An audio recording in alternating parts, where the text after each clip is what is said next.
السلام علیکم ورحمۃ اللہ وبرکاتہ۔ ربی زدنی علما۔ سونے سے پہلے نبی اکرم صلی اللہ علیہ وسلم کا عمل۔ حدیث پاک کا مفہوم ہے، حذیفہ بن یمن رضی اللہ عنہ سے روایت ہے کہ نبی کریم صلی اللہ علیہ وسلم جب سونے کا ارادہ کرتے تو اپنا ہاتھ اپنے سر کے نیچے رکھتے، پھر یہ دعا پڑھتے: اللہم قنی عذابک یوم تجمع او تبعث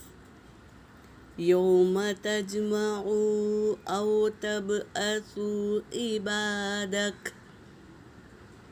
ترجمہ ہے، اے اللہ مجھے تو اس دن کے عذاب سے بچا لے جس دن تو اپنے بندوں کو جمع کرے گا یا اٹھائے گا، یعنی قیامت کے دن۔ قیامت کے دن مجھے اس دن کے عذاب سے بچا لے جس دن تو اپنے بندوں کو جمع کرے گا یا اٹھایا جائے گا۔